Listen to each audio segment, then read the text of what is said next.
साथियों नमस्कार, फिर से स्वागत है आपका हमारे YouTube channel maths with Manikant में। और आज हम पढ़ेंगे लोकस, हिंदी में जिसको हम बिंदुपथ कहते हैं। बिंदु के बारे में जानते हैं। ये कोई बिंदु है। बिंदु की डिफिनीशन भी आप जानते हैं। बिंदु में नो डायमेंशंस, कोई विमाएं नहीं होती है, ना लंबाई होती है, ना चौड़ाई होती है, ना ऊंचाई होती है। और हमें पढ़ना है बिंदुपथ। जैसा कि हेडिंग है, नाम से ही पता चल रहा है, बिंदुपथ यानी एक ऐसा रास्ता जो बिंदुओं से मिलकर के बना हो, लेकिन एक बिंदु के अलावा कोई एक और बिंदु हो। अब इन दोनों बिंदुओं को मिला दिया जाए तो एक हमें सीधी रेखा प्राप्त होती है। अब हम जानते हैं कि किसी रेखा में बहुत सारे यानी अनंत बिंदु स्थित होते हैं। नंबर ऑफ पॉइंट्स कितने होते हैं? इनफाइनाइट। अब जब बिंदु से बिंदु को सीधे मिलाते हैं तो एक सीधी लाइन प्राप्त होती है, लाइन हिंदी में जिसे हम रेखा कहते हैं। अब यदि कई बिंदु हैं, इस तरह उन्हें मिलाया जाए तो सीधी लाइन ना मिलकर के एक टेढ़ी लाइन मिलती है। आप कह सकते हैं ये भी बिंदुओं का एक पथ है, ये भी बिंदुओं का एक पथ है। अब चूंकि हम बिंदुपथ की बात कर रहे हैं तो बिंदुपथ यानी बिंदु के द्वारा बनने वाला पथ, यानी किसी गतिमान बिंदु के लिए हम चर्चा कर रहे हैं। आप ऐसा कह सकते हैं कि हम किसकी बात कर रहे हैं? गतिमान बिंदु की।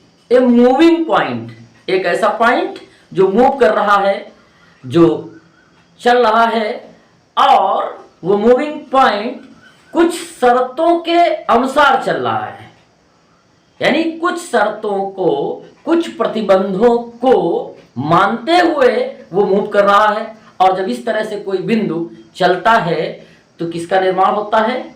एक रास्ते का। और जिस रास्ते का निर्माण होता है उसे हम बिंदु का बिंदुपथ कहते हैं। बिंदुपथ में जो ये शर्त है, जो ये प्रतिबंध है, जब इस शर्त या इस प्रतिबंध को हम जान लेते हैं और उसे हम एक समीकरण के द्वारा लिखते हैं, तो यही शर्त या ये प्रतिबंध जो समीकरण के द्वारा लिखा हुआ है, इसे हम बिंदुपथ का समीकरण कहते हैं। अब एक एग्जाम्पल से समझते हैं।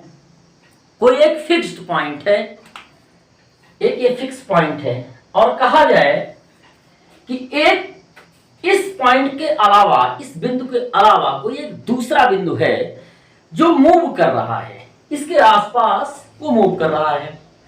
और यहां प्रतिबंध बता दिया गया कि किसी भी क्षण, एनी टाइम, इस मूविंग पॉइंट की डिस्टेंस इस फिक्स्ड पॉइंट से इक्वल रहती है।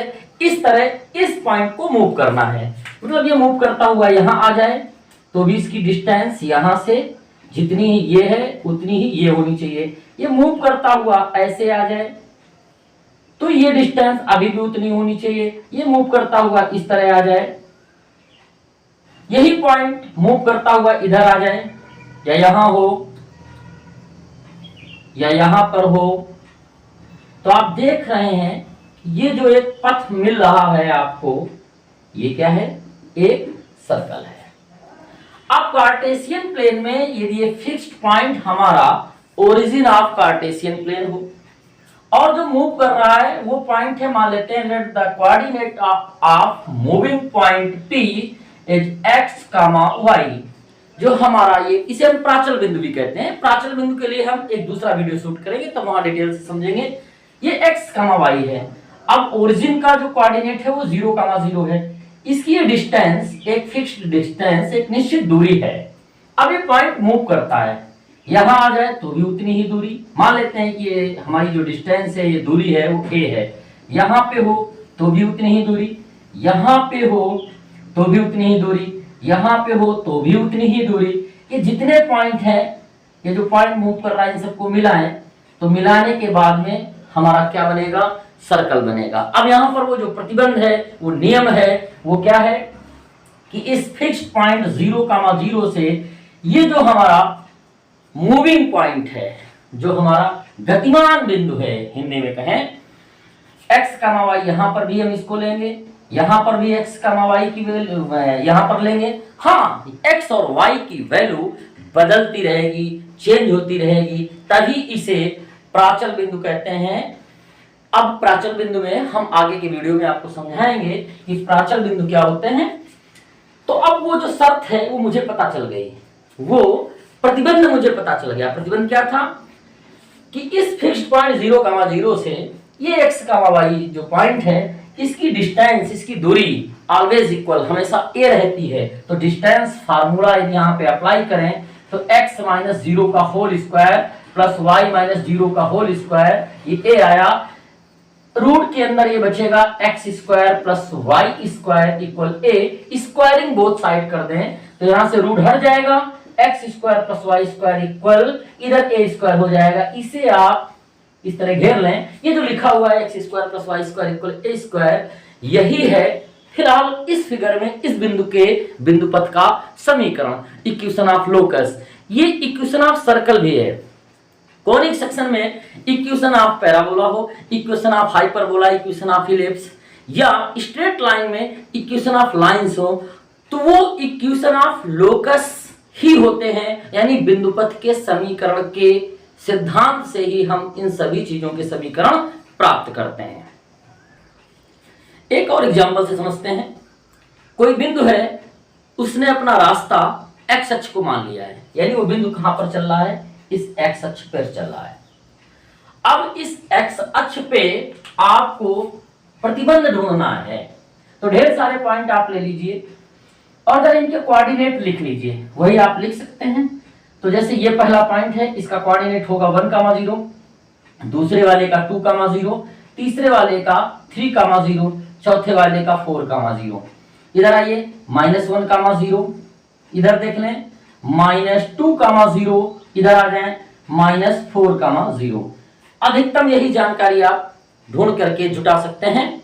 यहां पर आप देखिए, आपको एक चीज है, कोई ऐसा वो निष्कर्ष है दिख रहा है, एक प्रतिबंध दिख रहा है, एक नियम दिख रहा है। क्या नियम दिख रहा है कि इस पूरे पथ के लिए ऑलवेज इसकी जो ऑर्डिनेट वैल्यू है, यानी कोटि का मान, हिंदी में कहें तो कोटि का मान, ये दाहिनी तरफ जो लिखा हुआ है x, y में y की वैल्यू ऑर्डिनेट वैल्यू कहलाती है। और वो कैसी है, ऑलवेज इक्वल टू 0।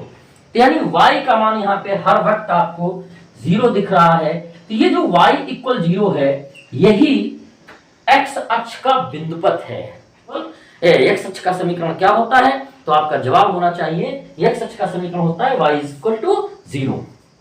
इसी तरह जरा हम y अक्ष के बारे में देख लें तो ढेर सारे पॉइंट ले लें। 0,0 ये है तो 0,1, ये है तो 0,2, नीचे की तरफ देखिए 0,-1 और नीचे की तरफ एक पॉइंट लिया 0,-2। तो इस तरह से जितने भी पॉइंट्स होंगे इस y अक्ष में, उसमें सारे के सारे पॉइंट्स के भुज का मान, एब्सिसा की value of abscissa is always equal to 0।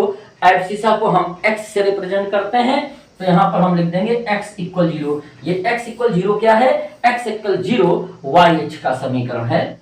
अब जरा डेफिनेशन क्या है, इसको फिर से पढ़ लेते हैं एक बार। बिंदुपथ ऐसे सभी बिंदुओं का समुच्चय है जो किसी दिए हुए प्रतिबंध को संतुष्ट करता है।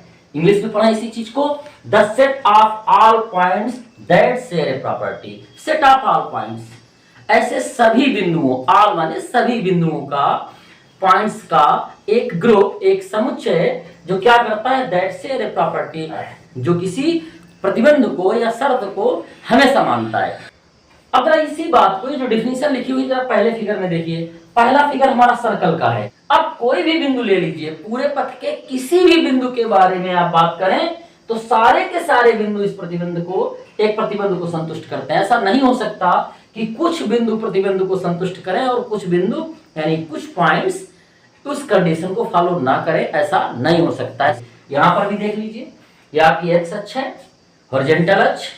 इस एक्स एक्सिस पे कितने भी पॉइंट हों, सभी के सभी, सारे के सारे पॉइंट्स इस प्रतिबंध को, प्रतिबंध क्या है, वैल्यू ऑफ ऑर्डिनेट, कोटि का मान हमेशा 0 होगा। इस प्रतिबंध को, इस एक्स अक्ष पे जितने भी पॉइंट हैं वो सभी के सभी उस प्रतिबंध को फॉलो करेंगे।